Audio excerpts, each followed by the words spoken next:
And I was happy when Shannon Taggart asked if we could find a way to host our guest tonight, Massimo Introvigne. I hope I pronounced that right, man. As a fellow Italian. Massimo wrote the book Satanism, A Social History.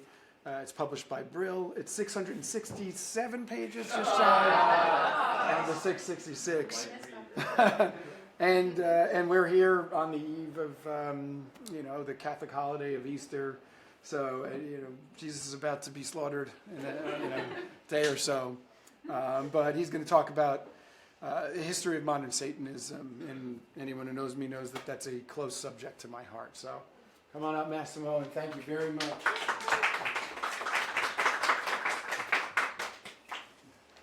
Thank you. Yes, some reviewer would insist it's 666, but they should do some deduction of blank pages, and perhaps you can say, let them have fun. If they want to say 666, why not? One of the main problems I had in writing this book is to put some boundaries and to come to a definition of Satanism. And there are a few scholars of Satanism throughout the world, not many, 20, perhaps less. And of course, each of us has a different definition of Satanism. There is no true or false definition. Definitions are just tools. For me, in order to speak of Satanism, you need three elements. The first is the veneration of the character called Satan or Lucifer or the devil in the Judeo-Christian Bible. So if you venerate some ancient god of the Egyptians or the Romans, you are not a Satanist. Second, and that's already a bit more controversial, you should have an organization. I mean, if you just write books and you don't try to gather followers, to me, you are not part of my definition of Satanism as a social phenomenon. And third, you should do something. Perhaps ritual is a big word. It cannot be a ritual in the conventional sense, but some practice, some activity. And that leaves out a number of poets, painters, musicians, who were what my colleague Per Faxneld in this wonderful book, the title is Deceptive, Satanic Feminism, because it's another big book, and it talks pretty much about everything which goes under the title of Romantic Satanism. And Romantic Satanism is the sympathy for the devil, to quote the Rolling Stones, of people who just wrote a poem or painted the devil or write music, but they really didn't organize a satanic movement. So Baudelaire, they are not part of my definition of Satanism. Of course, they are very interesting. So I have nothing against studying Romantic Satanism, but perhaps Per Faxneld already wrote a very comprehensive book, so we don't need another one. In my definition, Satanism is a modern phenomenon. It starts at the end of 17th century. Before we have witchcraft, which is of course another very interesting phenomenon, but it's different from Satanism. In witchcraft you can have some anti-Christian references to the devil, but there is no systematic attempt of creating an organization or a ritual or a system around the devil. Now, in my book called Satanism, a Social Theory, I have proposed what I call a pendulum theory, saying there are some Satanists, normally not many, and these Satanists become, little by little, they become more visible, and society reacts when they are too visible.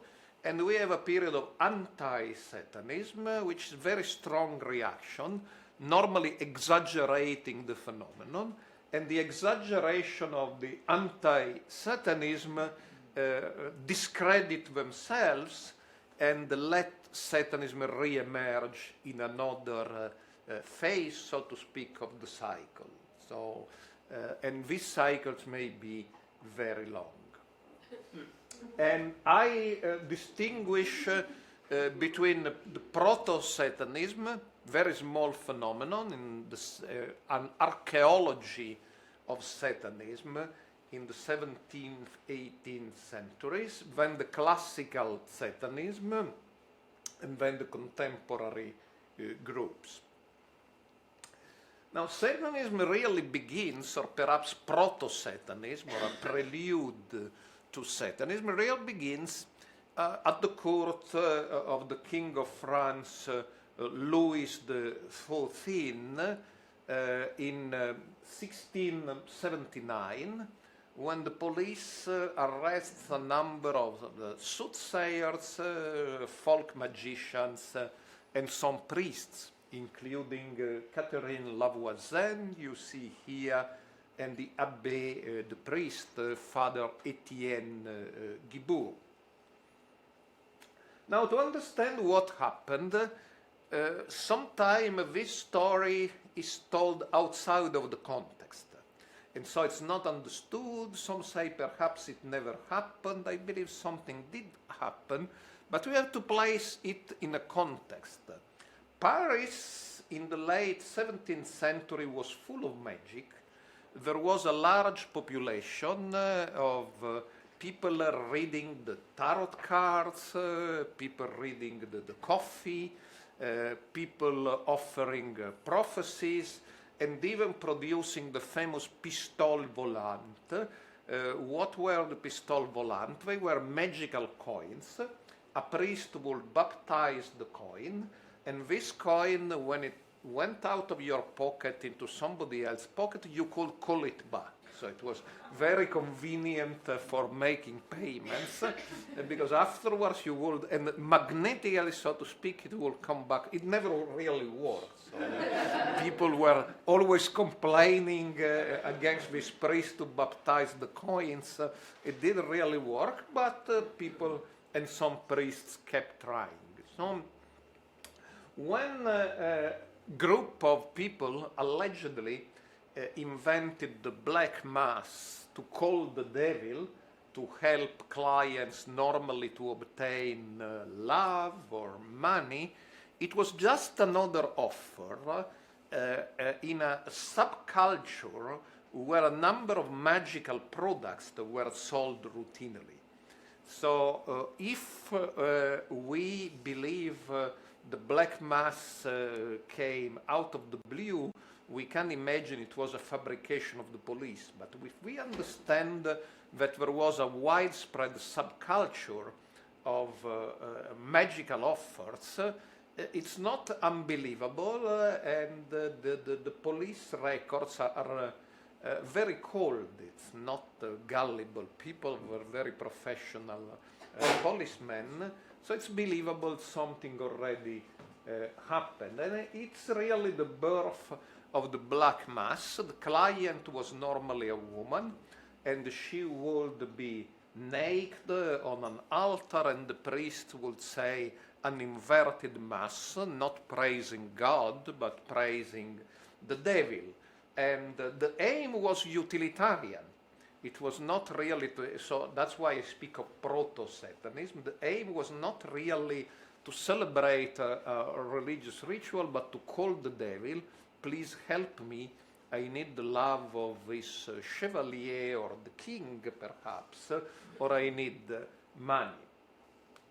The problem after this group of people was arrested is they started talking and they named names of the client, and some named Madame de Montespan, and Madame de Montespan was the maîtresse en titre. There was such a thing in France. Maîtresse en titre means official lover, was a position in the court, and as official lover of the king. Of course, also had a wife. She was extremely active, and in fact, she gave 5 children to Louis XIV, who were duly recognized. So you imagine the king was not very happy to have to celebrate a trial against the mother of his children. And so some people was executed, but the trial was never celebrated. Happily, the king also ordered the record destroyed, but the chief of the police, Nicolas de Ragny, was so interested in the case that he made a private copy. And he copied everything. It just surfaced like 15, 20 years ago in an archive in France, and an American scholar worked on it. So we have more than the official record. We have the full record copied by the chief of the police. Now, this case was important because it coincided with the birth of modern journalism. The first daily newspapers, coincidentally, more or less were born at the time of the Chambre Ardente trial, this trial. And so they started talking about the news. And this news was spread all over Europe. All over Europe, the first Gazette, the first daily newspaper started. It was a very sexy story, of course, for the first journalists. And so when you have journalists, you have copycat cases. Very few, but people who say, oh, it's a good idea, perhaps we should imitate these black masses, we can get some result. But we don't have a large number of real cases. One process I studied, one trial, was a scandal in Reggio Emilia, Italy, a favorite of the painters, because we had a priest, a Catholic priest, who just was a popular Catholic priest who had a number of women who came to get confession from him. They say, oh, let's start a satanic cult. But the basis of the satanic cult was mostly to sleep with the priest. And what he promised, it's very interesting. In a way, it's very modern. Because if you study the record of this case, the priest mostly attracted women who said when they were making love, they were not happy, no orgasm. And he said, Satan can give you the orgasm, but first, of course, you should sleep with me, and then Satan will come. And by the time we are in the time of the French Revolution, the church had other things to do, so he got a couple of months in jail and nothing more. So it's but the fact, however, he was seriously punished because one of the husbands of these ladies didn't take it very lightly, and so he almost killed him. So he was punished at any rate. In England, another famous case, which is more a parody of the real thing, was around Sir Francis Dashwood. Sir Francis Dashwood was Minister of Finances, so important politician. He was very anti-Catholic, so he organized parodies of the Mass, calling the devil in an ancient abbey he bought in Medmenham, England, but it was not very serious, I mean, so it was more an anti-clerical joke. Russia, a different phenomenon. Russia had a circle of enthusiasts of the book by Milton, Paradise Lost, which was forbidden by the Tsar. Being forbidden, it attracted the interest of some aristocrats, and people were reading Paradise Lost for what it really wasn't in the mind of Milton, so an apology for Lucifer. And perhaps, but the record is very obscure, some people started having rituals honoring Lucifer, but again, the evidence is not rich.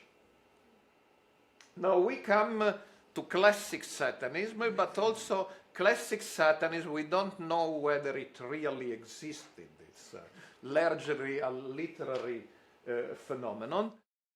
From Eliphas Levi. Eliphas Levi most definitely was not a Satanist, but he designed this symbol, the Baphomet, which was really a symbol of a neo-Gnostic form of esotericism, but I mention it because it was used by all the Satanists, even if Levi was not one of them. Then we had a couple of marginal priests excommunicated by the church.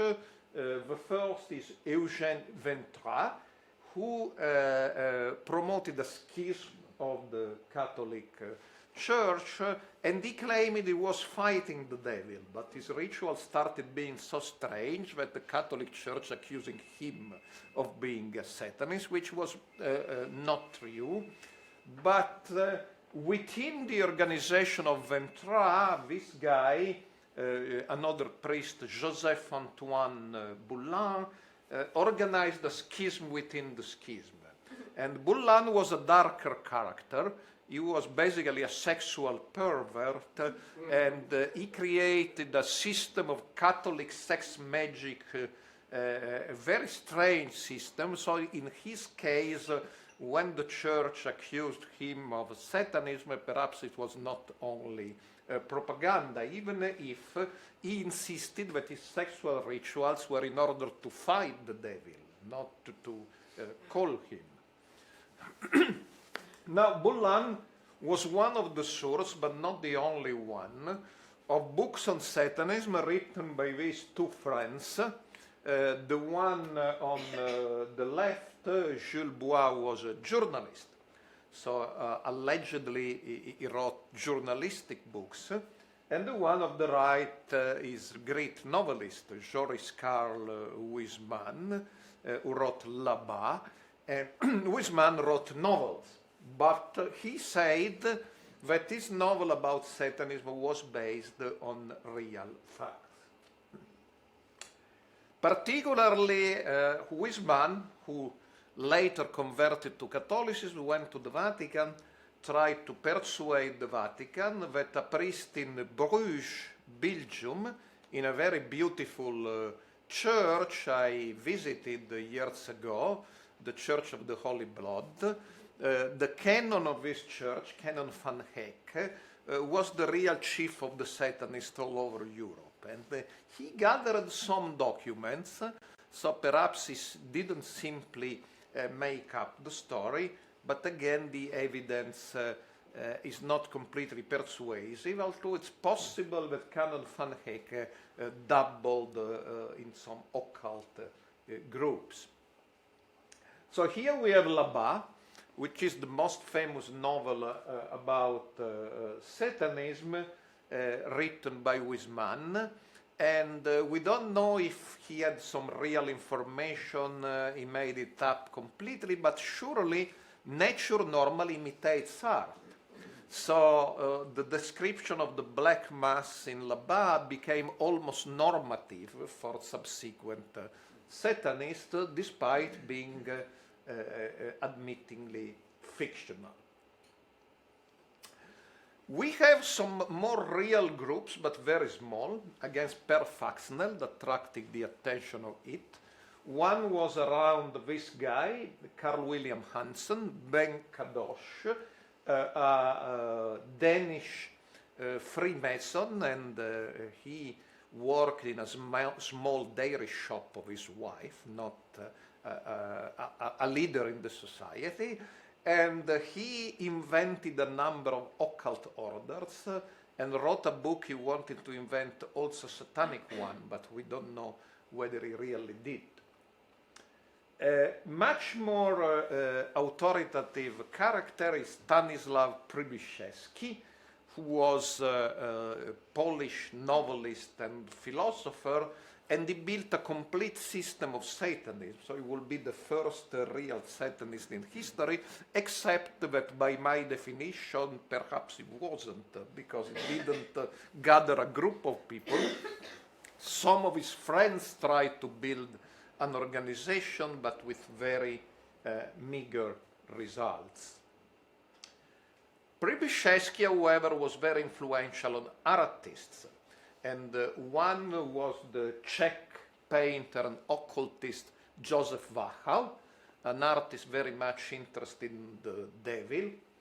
And Wachal built an extraordinary home for one of his collectors, Joseph Portman, called the Portmoneum. I visited a year ago, if I remember correctly.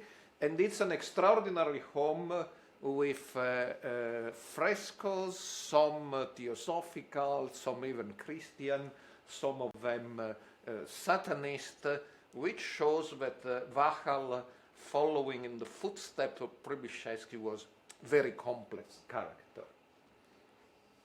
In Poland, Przybyszewski was read, and we had the curious case of the Ordo Albi Orientis, the Order of the White Orient, founded by Czesław Chiński, you saw here. And Chiński was widely accused in the press of being a Satanist. Probably was not, but what attracting the attention of the media is a number of his followers did commit what we could call a ritual suicide. Not together, it was not mass suicide like Johnstown, but it was a sequel of suicide, which of course greatly impressed the press of that time. He also promoted a system of sexual magic, which is probably not Satanist though. Aleister Crowley, one of the chapters of my book, which is quite long, is just to prove that Aleister Crowley was not a Satanist. Aleister Crowley mentions Satan in many different ways, but for him Satan is the sun, it's the penis, it's the astrological sign of the Capricorn, but it stands for many different things, but it's not really the Satan in the Bible. And he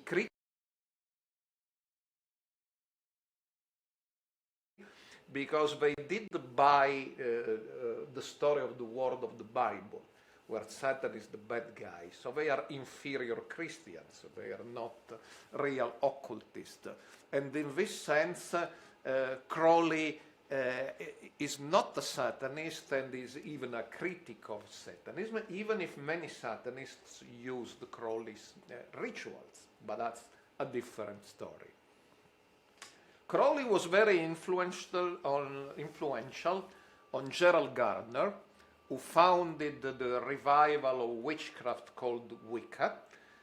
But even Gardner was not a Satanist, and Wicca is something different from Satanism because Wicca wants to go beyond Christianity to the pre-Christian pagan religion, so they don't accept the Christian story of the world, including Lucifer or Satan. Now, Crowley was not a Satanist, but some Satanists were Crowleyans. And around the different organizations studying Crowley or claiming Crowley's heritage, or in some cases having met Crowley personally, some mixed up Telema, that's the religion of Crowley, and Satanism. And that was true, for example, for the Fraternitas Saturni, the Brotherhood of Saturn, founded in Berlin by Eugen Grochke. And he, at least in the first year, because he changed subsequently, he really mixed up the ideas of Crowley with a worship of Lucifer. Here we have a more believable candidate for having operated the first satanic organization in the world. She is Maria de Nagloska, beautiful, as you can see, Russian aristocrat, but very poor. Sometimes she went to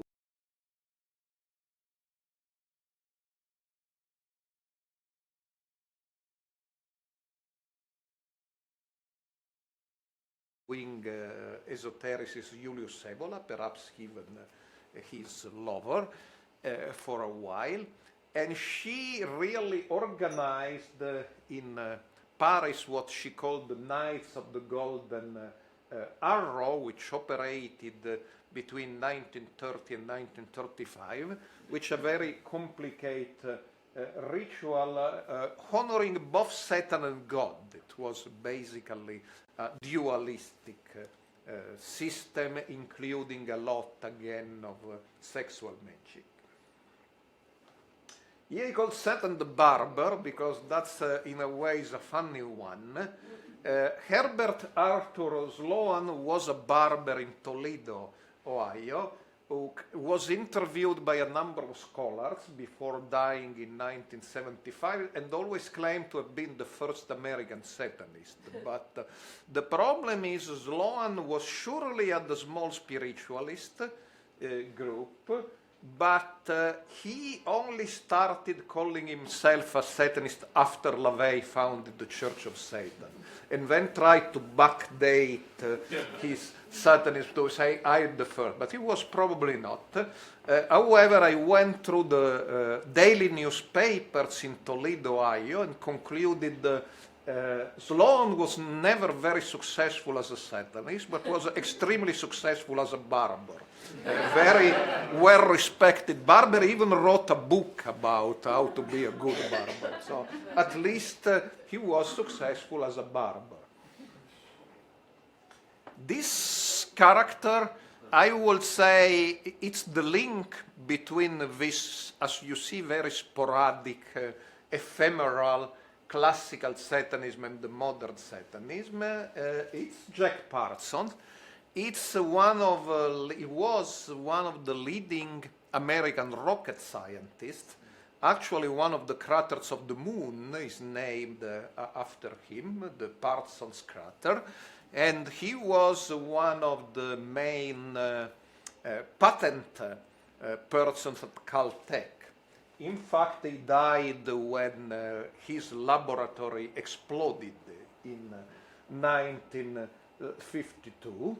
And he was not perhaps a Satanist, but he organized, corresponding with Crowley, but in a way going beyond Crowley, a cult of the Antichrist. He wanted to usher in the advent of the Antichrist. He was a rich person, very well paid by Caltech, and he had a communal group, some 20 people living together in his mansion in Pasadena, California.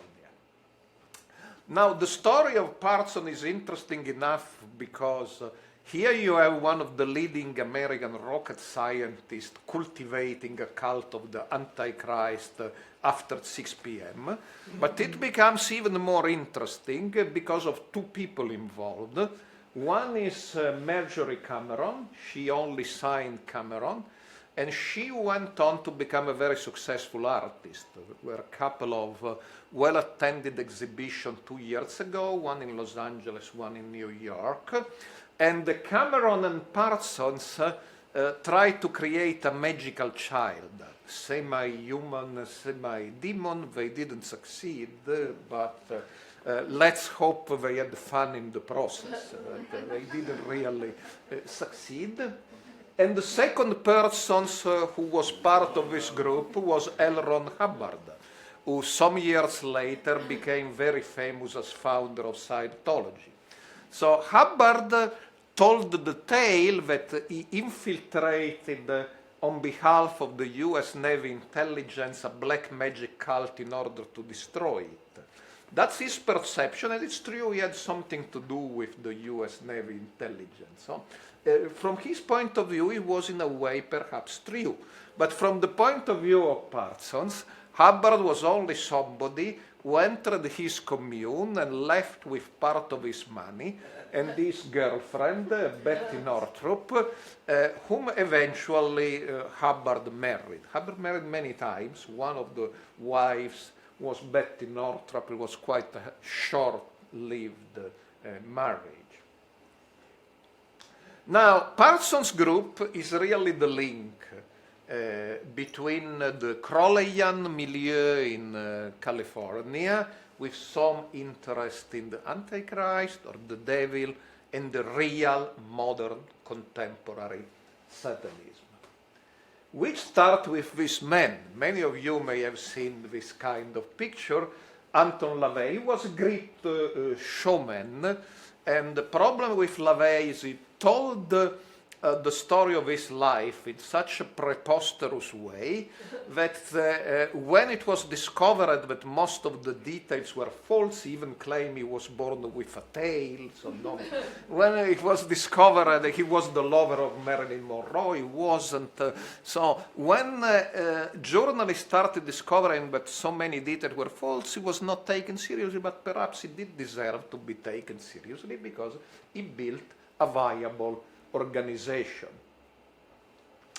In 1966, LaVey proclaimed the Year of Satan, and he was quite successful also because of Rosemary's Baby novel, at the beginning coincidentally also used 1966 as the Year of Satan, but in fact the Church of Satan, he founded in 1966, was the evolution of a smaller group he founded in 1961 with Hollywood movie director, still alive, Kenneth Anger, called the Magic Circle. And LaVey's success was initially due to the fact he was in Hollywood, no, he was in San Francisco, but traveled to Hollywood quite often and recruited some Hollywood stars. Here you see Jane Mansfield taking Satanic communion from LaVey. He also recruited Sammy Davis Jr. So that's why journalists started being interested in LaVey. He also tried to titillate the audiences through the topless satanic shows. The person you see on the right is interested because it's Susan Atkins, who later became one of Charles Manson's assassins and got jailed for life, but started her esoteric career dancing topless for LaVey. But really LaVey was less a Satanist and more a rationalist. His main inspiration were two authors. One is Ayn Rand. Ayn Rand was completely atheistic, of course, a singer of the praises of rough capitalism. And the other is an author who signed Ragnar Regberd, who published only one famous book, Might is Right. But it was probably Arthur Desmond, a New Zealand anarchist philosopher, and together Ayn Rand and Ragnar Regberd, Might is Right, were proponents of social Darwinism, of the right of the strong to prey on the weak, of the capitalist to prey on the poor, and that's the main ideology of the Church of Satan. Satan for LaVey is really a symbol for social Darwinism. However, the rituals used a lot the devil, and there were many elements coming from Crowley, so there was a certain ambiguity in LaVey's rituals because he claimed to be atheistic, but some people believe atheism was just a facade, and in fact he really believed in Satan. That led to the schisms of 1975, because those who really believed Satan existed followed LaVey. Michael Aquino promoted a schism of those in the Church of Satan who didn't want a magical atheism. They really wanted to say, we do believe Satan exists. And they went with Aquino, founded the Temple of Set. Now, Aquino is an interesting guy, still alive. He was a lieutenant colonel in the US Army, and he was in charge of Department of Disinformation. Today we will say fake news.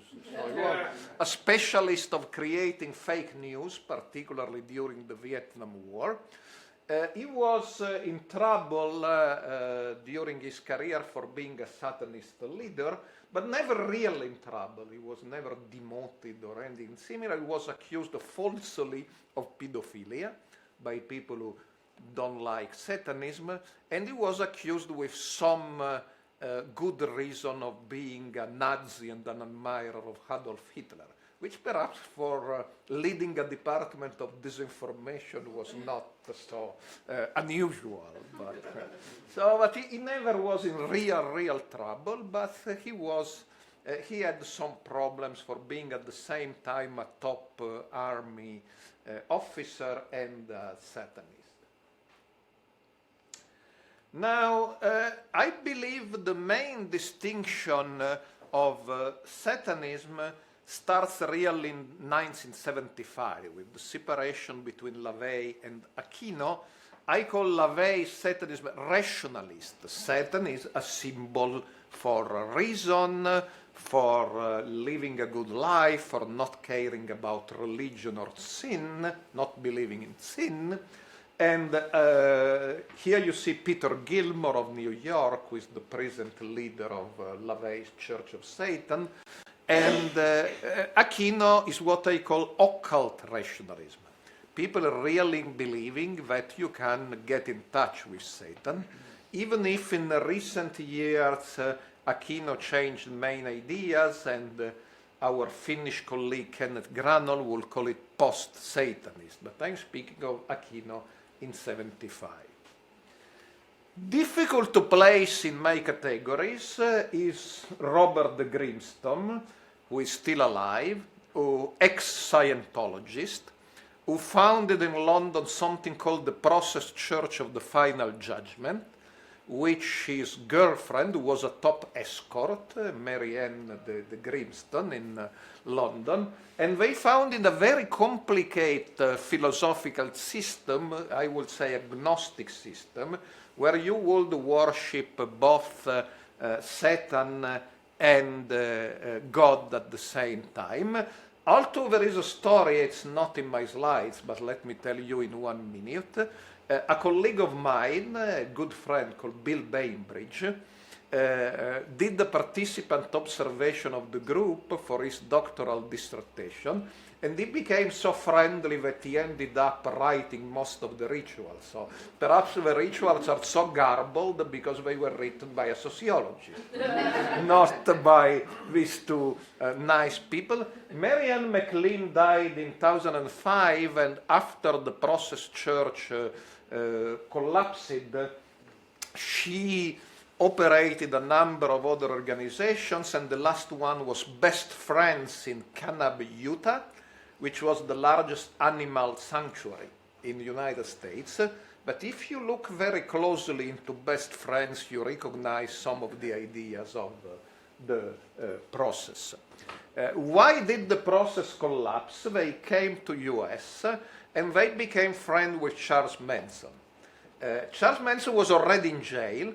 They asked him to write in their magazine, and he was playing with the fire, because of course they ended up being associates with the crimes of Charles Manson, branded as the most dangerous cult in the United States. They were not.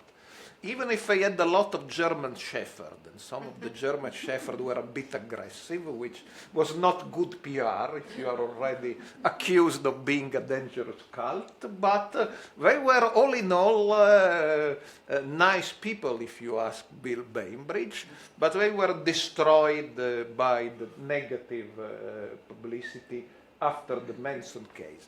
And I have a chapter on Manson. I believe Manson again was not a Satanist. Most of his crimes were committed for very mundane reason, drug dealings gone awry, but he rationalized this crime as Satan in jail after he got in touch with the process. Now let's conclude with a tour of the groups operating today. Among the rationalist group, we have the Order of the Left-Hand Path, which was quite successful, even if its leader a right-wing New Zealand guy called Kerry Bolton, eventually converted to Christianity, but they are still going on in New Zealand, Australia, to some extent in Europe. They still have followers. And again, they are a rationalist group. Satan for them, it's a metaphor of criticism of Christianity, largely based on philosophy of Friedrich Nietzsche. Satan Bolognese, that's a guy I know very well. The Children of Satan are a group which managed to unroll a couple of hundred people, which is not a small group for Satanism standards in Italy. And Marco Dimitri went to jail for crimes he never committed. He was just too visible, which is always a risk if you are a Satanist. And he claims he goes beyond LaVey, but to me what he proposes is an Italian version of LaVey.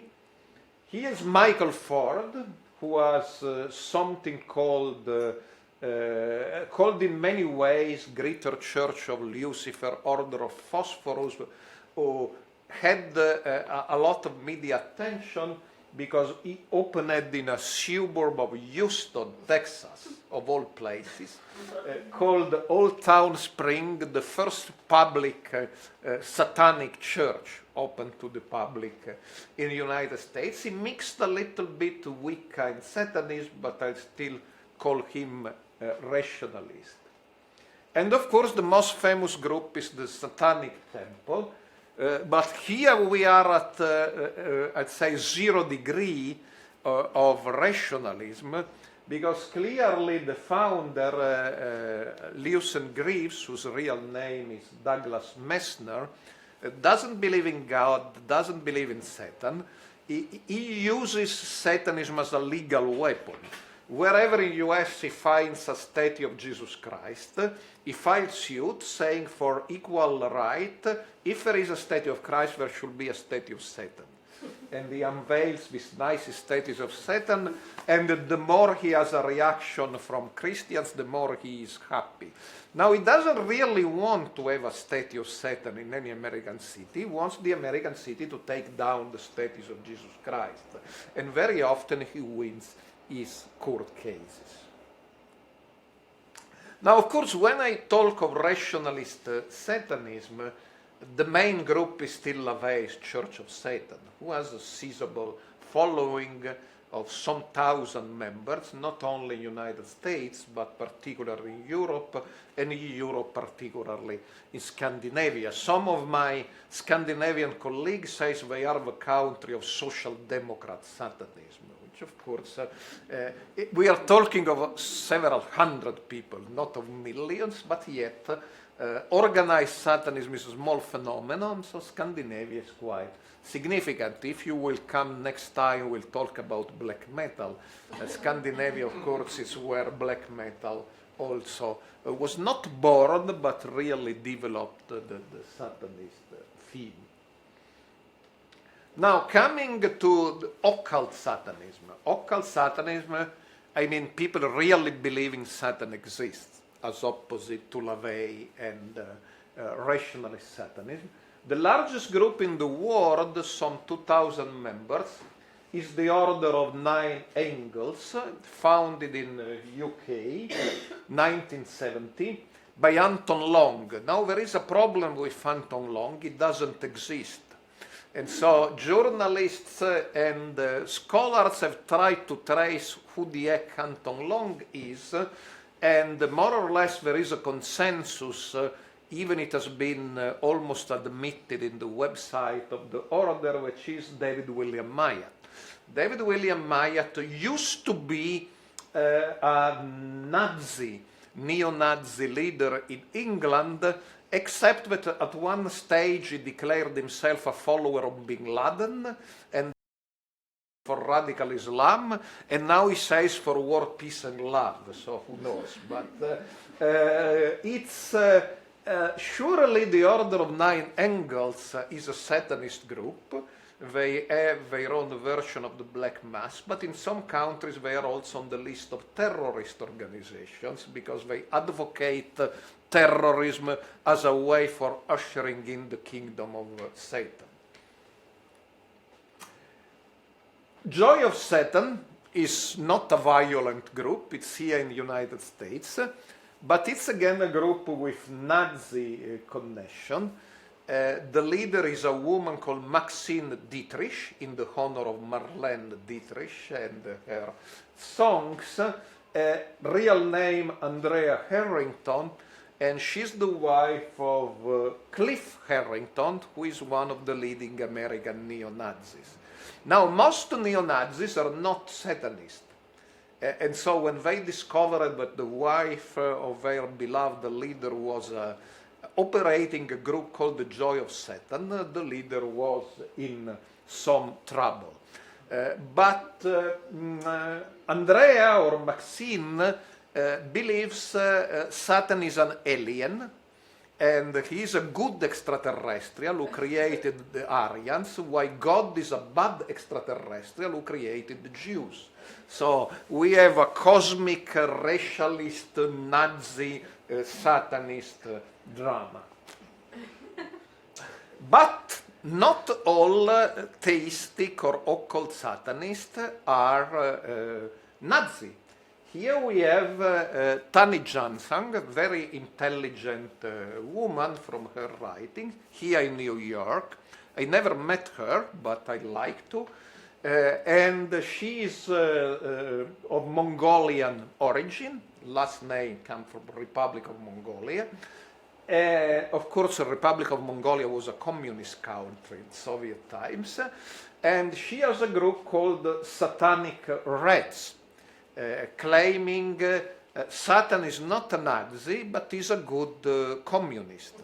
And she mixed the novels of Lovecraft and Marxism, even if my analysis of her texts, which again are written by a very intelligent woman, it seems to me that Satan is not so much Marxist, but social democrat. Reminds me of Roosevelt's New Deal. So it's an Americanized version of socialism. It's not red. It's called the Satanic Reds, but might well be the Satanic Pink or something similar, no sexual implication. But it's, again, the lady is intelligent and her books are worth reading. Here we have another very interesting guy, Michael Berthiaud. This one I interviewed several times. He is a Chicago Crowleyan or post-Crowleyan occultist.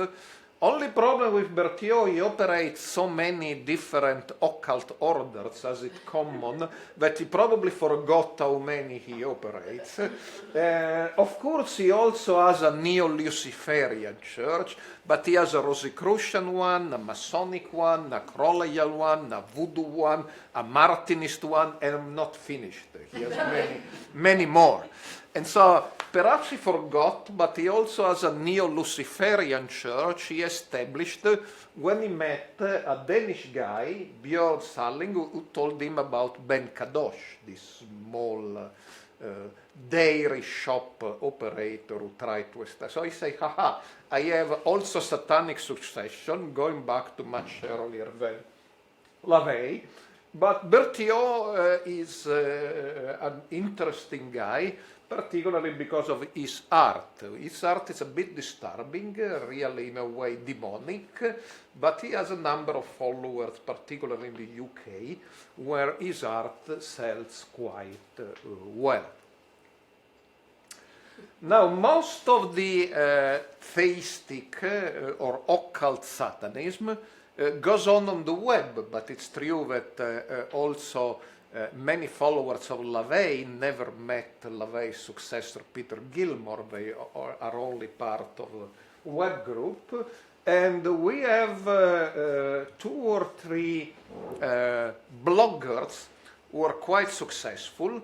One is a lady going under the name of Venus Satanas, and notwithstanding the name, she seems to be quite good looking, but very few people have met her personally, so we don't really know. And the other one is Diane Vera, and Diane Vera, it's easier to meet because she has an offline organization in New York called the Church of Azazel, and that's an organization also organizing, gathering outside of the web. Now, we will discuss more of this next time when we go into black metal music, but in conclusion, there is a very important point. Notwithstanding what the fundamentalist Christians would say, the large majority of Satanists are not worshipping evil. They worship Satan because they believe Satan is the good guy, either symbolically or really. They believe the Bible has been written by the winning party, as often happens in history, but in reality, Satan was the friend of man. He tried to help us, becoming more independent, more intelligent, more liberated. But unfortunately, God prevailed. God was the bad guy who wanted to keep men and women, particularly women in some version, submissive and submitted. So most Satanists will be very offended if they will be told that they worship evil and darkness. Well, darkness perhaps yes, but as a symbol, they will say, we worship Lucifer, the bringer of light, and Lucifer was the good guy, and God, Jehovah, was the bad guy. Only you were told another story, because the Bible was written by the followers of Jehovah. Now, that's true for 95% of Satanists. But there is a 5% of Satanists who really want to worship Satan as evil. And one of the black metal musicians we will meet in the next lecture, he came to US, one of the Norwegian black metalers, and they said they had a lot of fun with the American Satanists because they are not really Satanists. And they worship Satan as a good guy. They say, I'm not into good guys. I worship evil, death, homicide, and all darkness. They say, I don't want to have anything to do with those worshipping Satan. I like Satan because he's the bad guy. Good guy, I'm not interested in. So, some scholars will call this anti-cosmic Satanism. Anti-cosmic meaning I hate everything and everybody. Some of these guys also developed a criticism of the Nazi Satanist, saying that Hitler was not bad enough because he hated only the Jews. We hated everybody, including ourselves. And so many of these leaders ended up committing suicide because we say, we hate everybody, I hate including ourselves. So anti-cosmic meaning we hate the world. You name it, my mother, my family, my my neighbors, some of them ended up in jail because they killed the neighbors. But some of them more quickly killed themselves. If they hate everybody, it makes sense. And one of the most intellectual groups in black metal was a Swedish band called Dissection.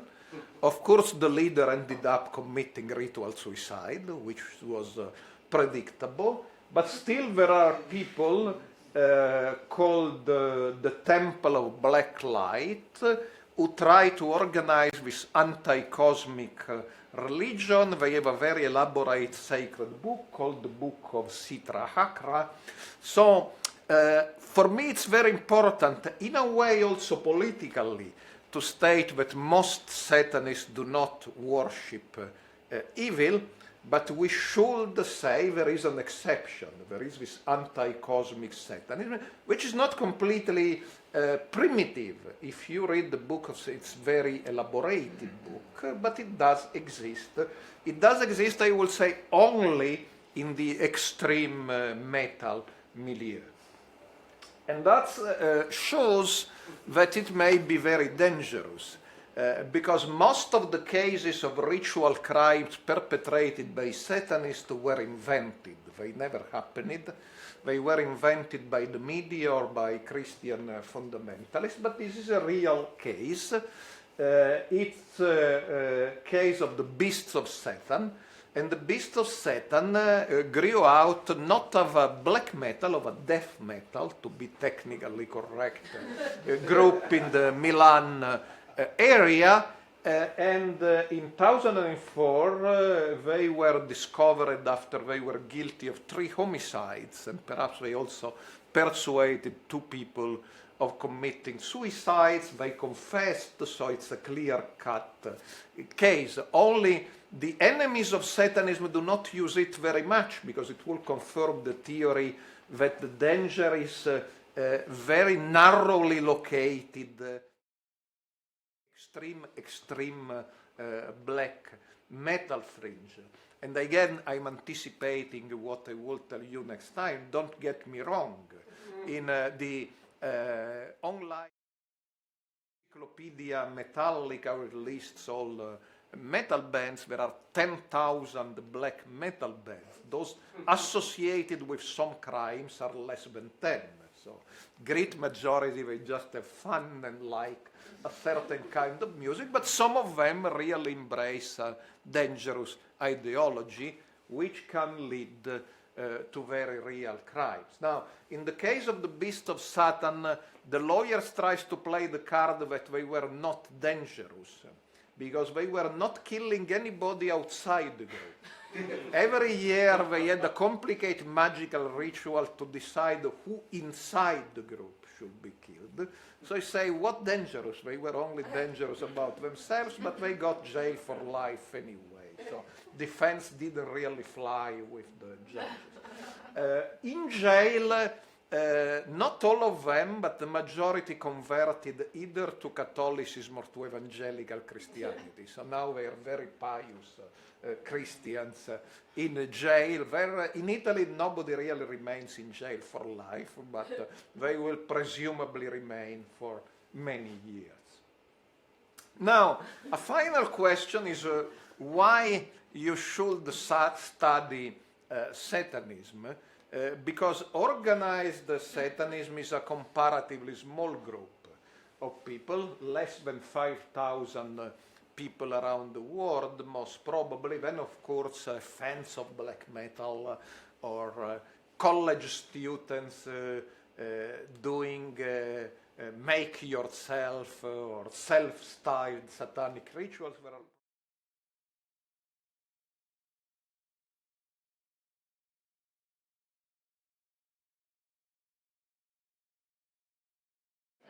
One of my mentors, Rodney Stark, always said, well, if there are in the world 15 million Jehovah's Witnesses, and they are dressed in jacket and tie and very boring, it's very difficult to find a sociologist studying them. I did. I wrote 3 books on Jehovah's Witnesses. But if there are 15 naked young female Satanists dancing around, you will probably find 150 sociologists, surprise, surprise, watching them and doing participant observation. So, but I believe it's not only around the naked young Satanists, even also because the age of Satanists is going up. There are less young Satanists than a bunch of old Satanists. That perhaps will make the participant observation in a way less. But I believe it's because it's typologically very interestingly as an extreme form of refusal of Christianity, refusal of our culture, and so typologically Satanism is an interesting phenomenon worth studying, even if we are dealing with a small group, and also because this small group has had an influence on literature, art, music, which makes it worth studying. And of course, the main reason why sociology studies Satanism is it's more fun than most other groups. So, happy Easter.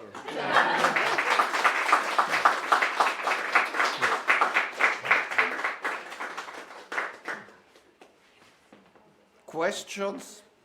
Yes. I very much enjoyed your lecture. It's a quick question. What, in your opinion, what is the basic differences between Luciferianism and Satanism? Sorry, between? Differences between Luciferianism and Satanism? I don't believe there are many differences. I mean, my impression is some groups play on it. Some they call themselves Luciferianists or Satanists, depending on who asks the question. Okay. And I don't believe we can say in this tradition Lucifer is the good guy and Satan is the bad guy. I don't believe it. I believe most of the groups I studied, they worship Satan, and they still believe Satan was the good guy. Now, there are this very complicated group, the process church, for instance, believe Lucifer and Satan were two different characters, but they really believed in four gods: Lucifer, Satan, Jehovah, and Christ. And to understand their system, you have to go back to Jung, because it's really largely based on Jung psychoanalysis. But otherwise, I would say that quite a significant number of groups would go from Lucifer to Satan quite liberally. Interchangeable almost. Interchangeable. So this difference sometimes is just in the eye of the beholder, so to say, because sometimes some people will prefer to sanitize Satanism by calling it Luciferism. Thank you. I'm wondering if you can comment at all on, or maybe your friend Bainbridge said something about the theories of the involvement with the process church with the Son of Sam killing. Yeah, he emphatically said it was made up by journalists, and in fact they won a court case about this. The Grimstone won a court case against the publishers of a book connecting him with the Son of Sam killings. So I believe it's a theory which was created by some journalists and some fundamentalist Christians, but with no basis in reality, except of course that Berkowitz, the son of Sam, was interested in Satanism and reading books, collecting press clippings, but that was on his part, and that made any Satanist group responsible for what he did. I'm just curious if you know the answer. Rosemary's Baby, as you say, comes out coincidentally with not the beginnings of LaVey's church, but a big moment. Do you know what were the inspirations for Rosemary's Baby? He didn't just pull that out of his. You know, that's a very interesting question because LaVey always said he was the inspiration of Rosemary's Baby. But that's probably not true. I mean, at some stage, when the book was already written and the movie was in production, they got in touch with LaVey. There is a urban legend that LaVey plays the devil in Rosemary's Baby, the movie. But again, that's probably not true. And Aquino said it's not true, and Aquino at that time was a friend of LaVey, and also Aquino said I can prove it's not true, because in some museum the costume of the devil is still existing, and it wouldn't fit LaVey. So it says it could not have been LaVey, but some contacts probably existed between the production of the movie and LaVey. I believe the book is simply based on a long line of novels who come from Huysmans, but particularly Huysmans is cultivated, but it was Dennis Whateley Dennis Waitley wrote a lot of novels about Satanism, and so in the popular culture it was around in the 1950s, 1960s, but I believe so. The original impulse was not LaVey, but along the road between the book and the movie, LaVey comes into the picture, although probably a little bit less that he insisted he did. Probably was less involved, but in a way they contacted him. Somebody, Letitia, perhaps? No, I was say the same thing about the costume being too small, and I think The costume, yeah, that's the. was used in another film after it was kind of recycled. They used the devil costume for another film, so it got transformed. But what is true is was LaVey, which had a great sense of publicity. He sent some 20-30 people at the premiere of the movie dressed as devils, so attracted a lot of attention. That, of course, it's true, but that again was after the movie was actually made.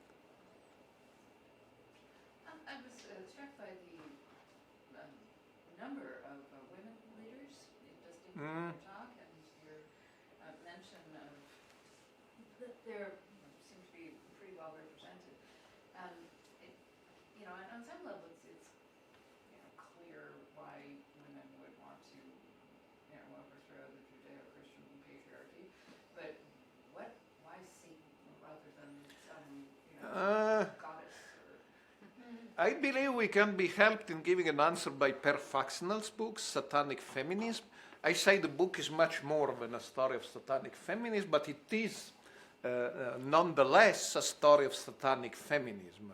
So there is a whole tradition, particularly of poets, and particularly in the United States, female poets, most of them lesbian, who insisted on Satan as a liberator of women. Meaning the biblical story seen from the point of view of God is seen from the point of view of a patriarchal male.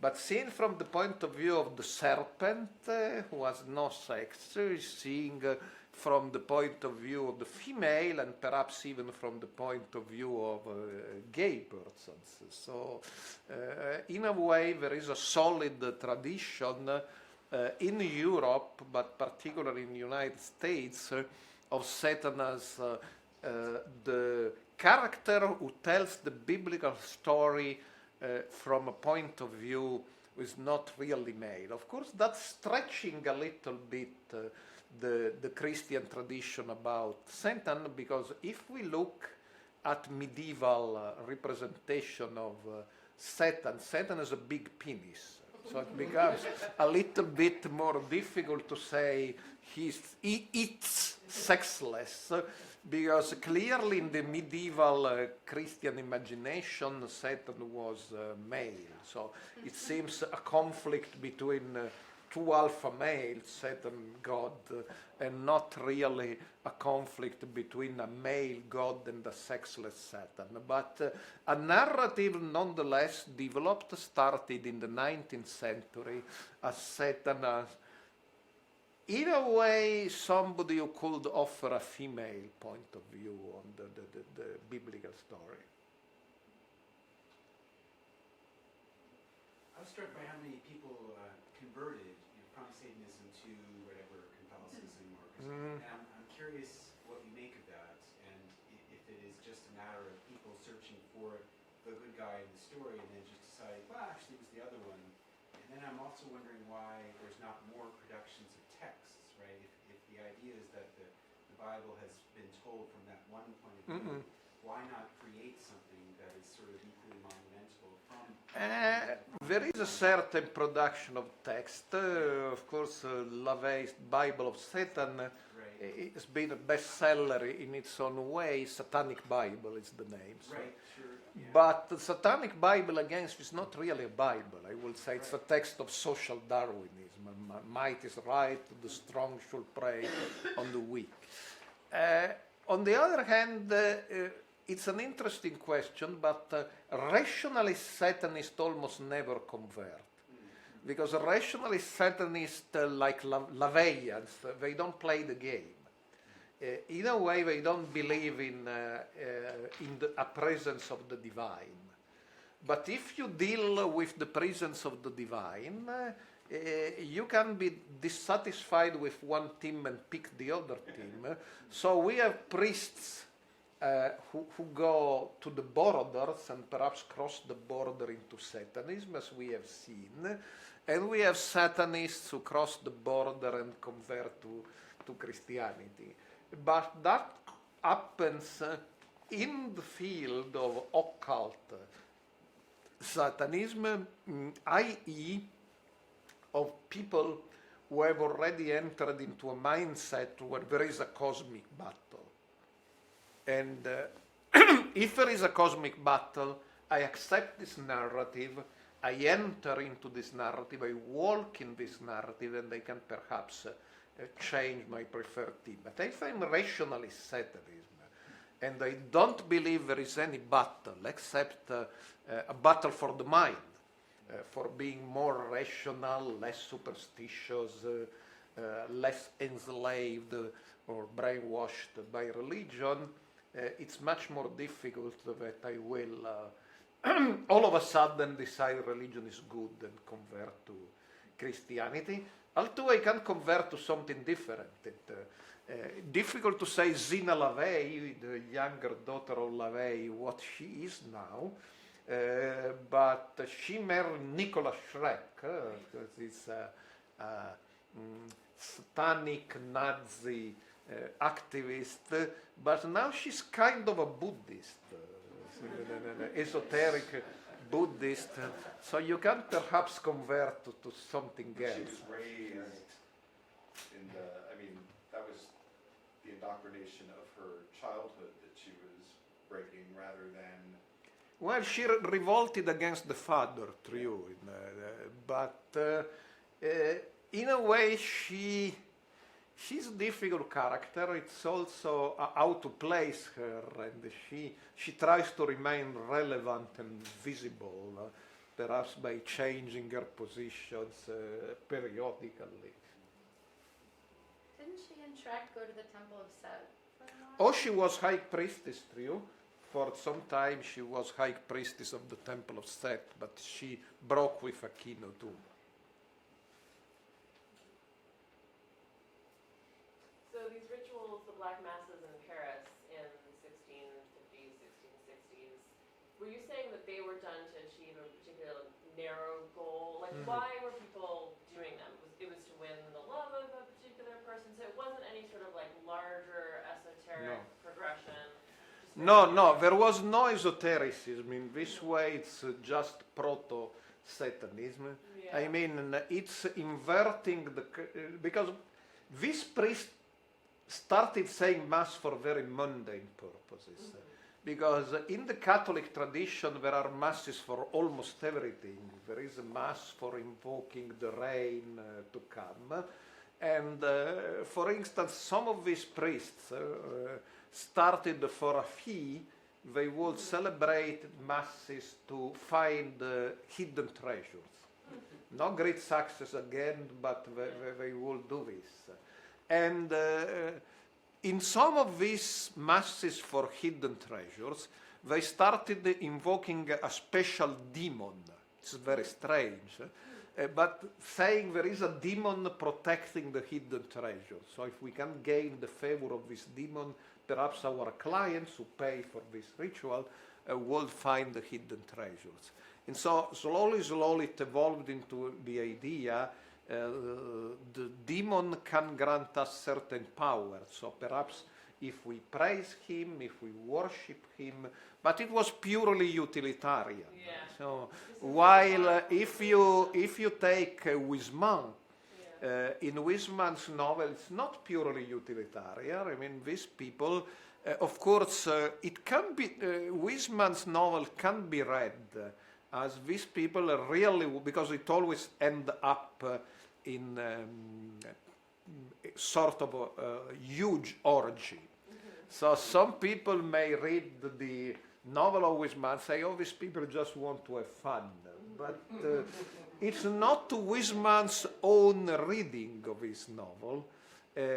because these people, at one stage, he said they had a genuine love for the devil.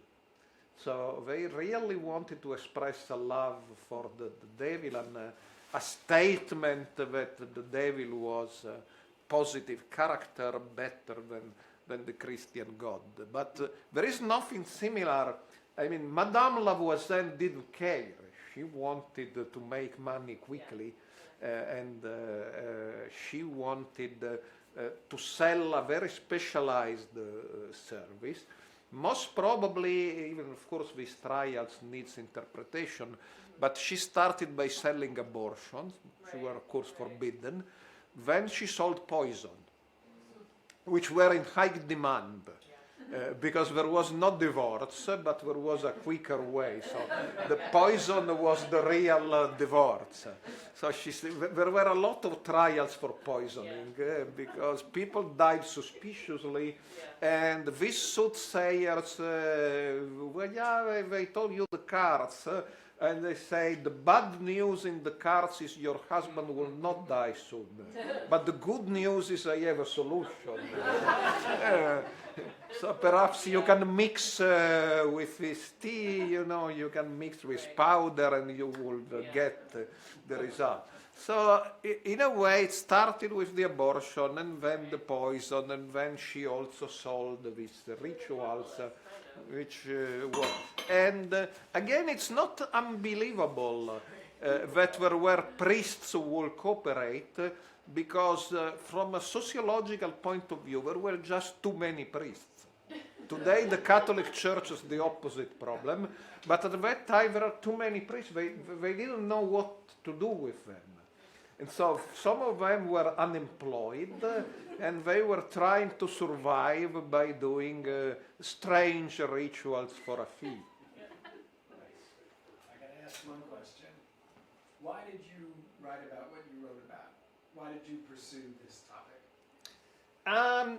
I mean, I'm quite ecumenical in studying alternative religions.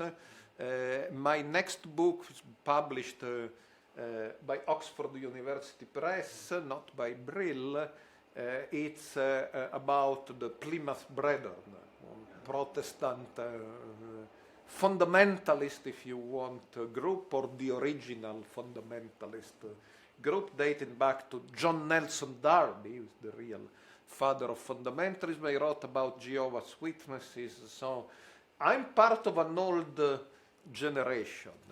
I mean, the first time, now we are good friends, but the first time I met Per Faxneld, much younger than me, I reminded him, he called me one of the most well-known sociologists of the old generation. I say, okay, I'm of the old generation.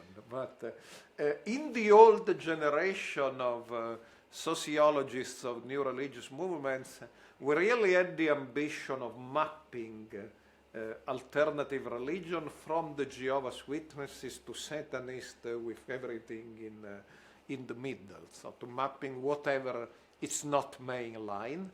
We are a generation of scholars writing encyclopedias and writing a lot, perhaps too much.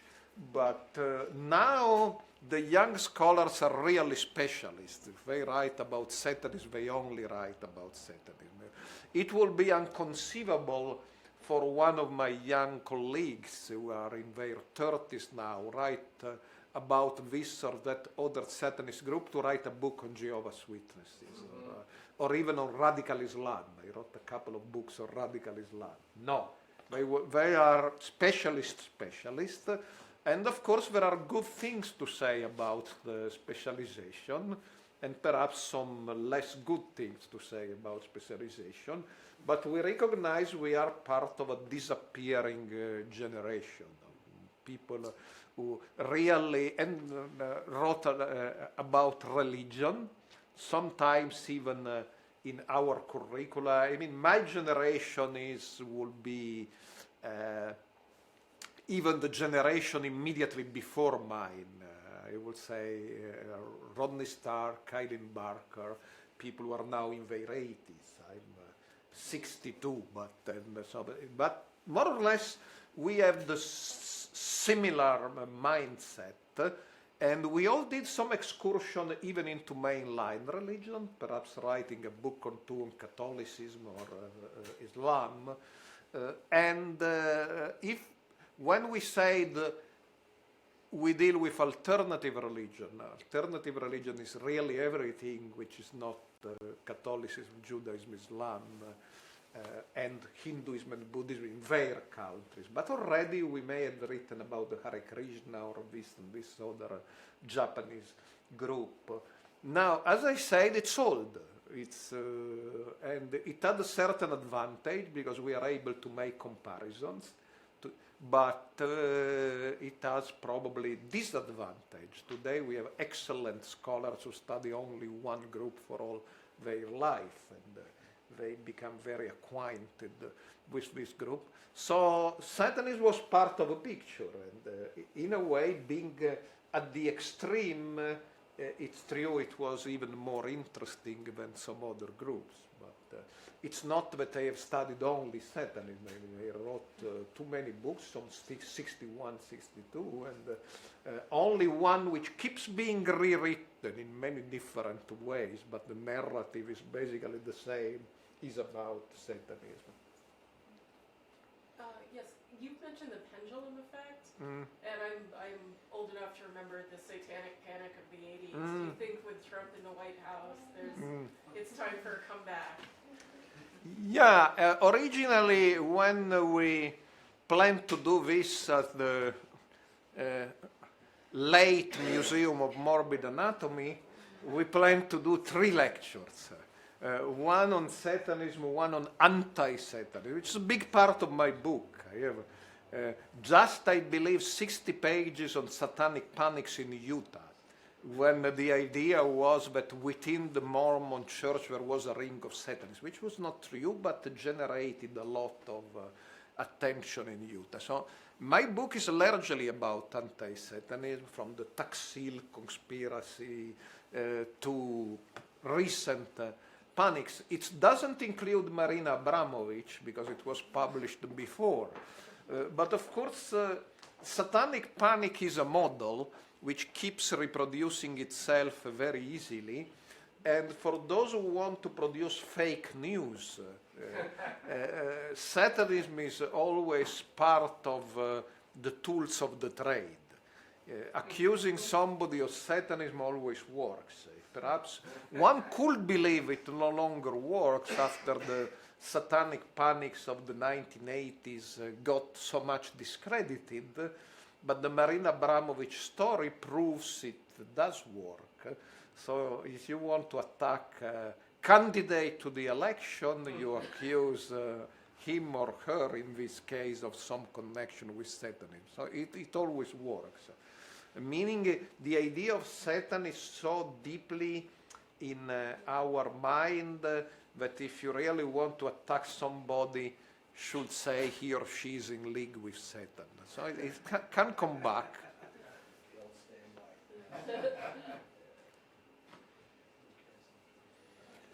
Okay, so Rodney probably remembers when it's next one.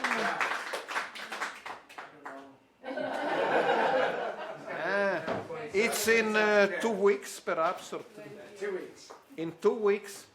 In 2 weeks, we will have the one on the black metal. Looking forward to it.